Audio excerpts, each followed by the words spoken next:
Hi, this is how to take the bed apart, or at least a picture of it all put together and kind of a little guide to what needs to go together and what needs to be taken apart so that when you put it back together you have the complete picture. So the top bunk,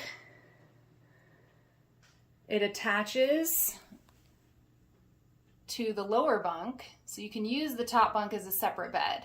But you can also put them together, the two beds on top of each other, and they do have a connector, so those need to come apart. And I'll warn you that when we got the bed used, they did not have all the parts.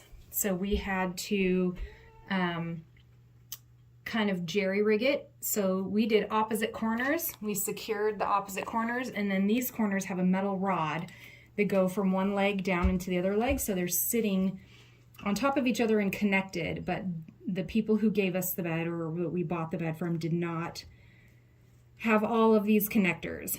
So, and we called the company and ordered new ones, and because of model differences in beds, they didn't have any that were just like this bed. So we ended up, as I said, we secured this corner and we secured the back corner. We have the rods in the other two corners, but they don't have the side screws. And it has never given us any problems. I now have a 12-and-a-half-year-old son. He has friends over. They climb up on the top bunk. They sleep on the top and bottom bunk, doing everything kids do. And we've never had any issues with stability. So then to take apart the top bunk, the headboard and the footboard are a piece each, and then these side railings come off. So we have some screws here, and then we have the hex wrench nuts here. So this mattress supporting piece comes off, as well as the two railing pieces. And it was a little bit tight to get them on. So when you're putting it back together, it's not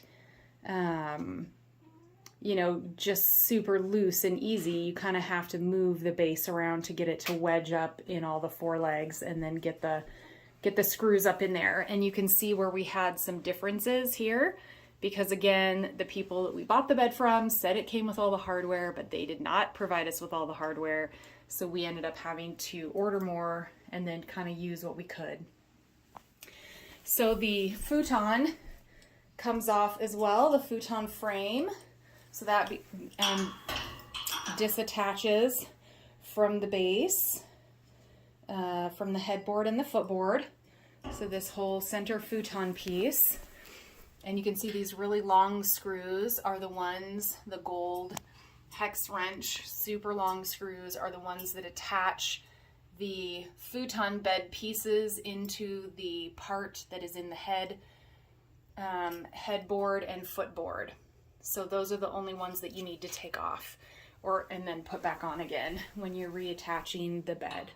And then here on the back, you've got that back rail that again has the hex wrench attachment, or hex wrench system. And then same thing with this side rail. So you have the two side rails on the bottom, plus two futon pieces.